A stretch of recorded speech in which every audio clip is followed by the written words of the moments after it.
ॐ सम्भूतिं च विनाशं च यस्तद्वेदो भयं सः विनाशेन मृत्युं तीर्त्वा सम्भूत्यामृतमश्नुते। यह ईशावास्य उपनिषद का 14वां मंत्र है। इस मंत्र में कहा भावार्थ में कि जो संभूति अर्थात समष्टिवाद तथा असंभूति अर्थात व्यक्तिवाद, इन दोनों को एक साथ जानते हैं, वे असंभूति अर्थात अपना भला देखने की दृष्टि जो व्यक्तिवाद है, इस व्यक्तिवाद से मृत्यु के प्रवाह को तो तैर लेते हैं, परंतु अमृत को संभूति अर्थात सबका भला देखने की दृष्टि अर्थात समष्टिवाद से चखते हैं। असंभूति अथवा व्यक्तिवाद विनाश मूलक है, इसलिए असंभूति का दूसरा नाम विनाश है। ये ईशावास्य उपनिषद की व्याख्या है। तो व्यक्तिवाद से क्या होता है? व्यक्ति अपने लिए खाने पीने की वस्तु जुटाता है, ये साधन एकत्र करता है, अपनी रक्षा मात्र तो कर लेता है, वो मृत्यु से अपने को बचाता है, लेकिन ये स्वार्थ भावना बढ़ जाए तो अपनों को ही, अपने और अपनों को ही वो बचाना चाहता है, समाज को नहीं देखता है। तो परिणाम में क्या होता है? विनाश।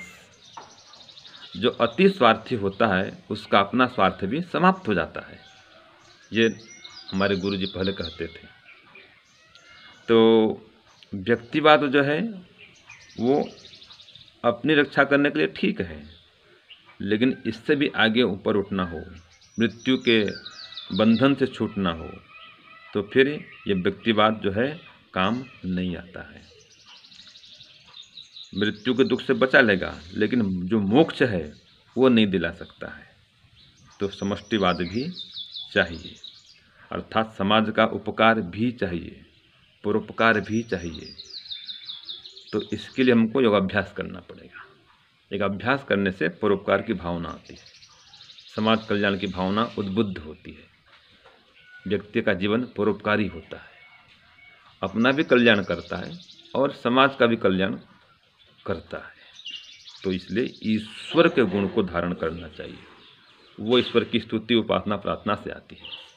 तो ये तो कथन है उपनिषद का।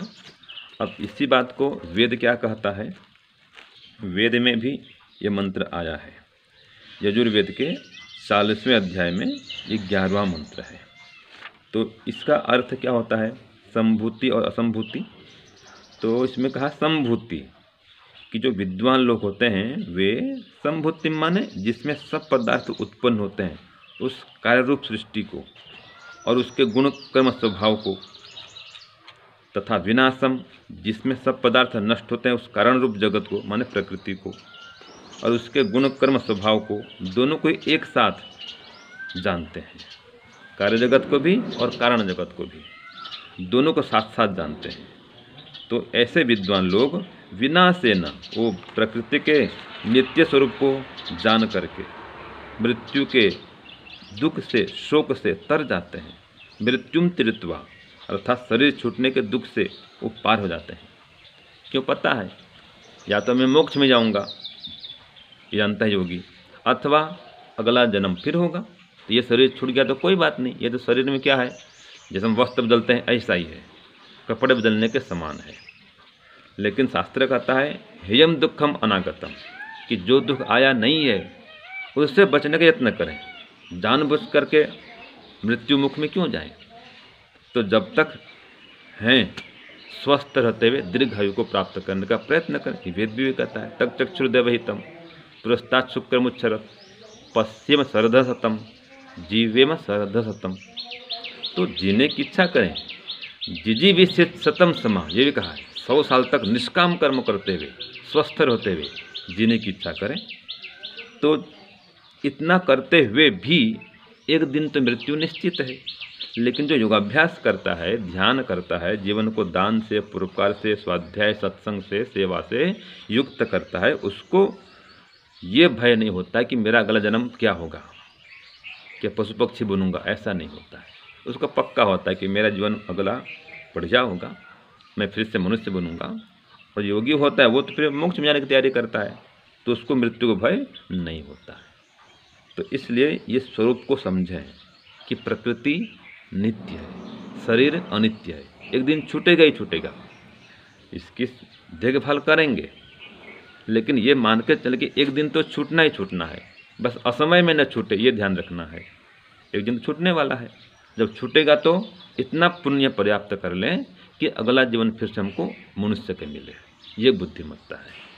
और अगर योगाभ्यास करेंगे, योगी बनेंगे तो मोक्ष में जाएंगे, ये प्रयत्न करें। तो ऐसा व्यक्ति फिर मृत्यु के भय से भयभीत नहीं होता है।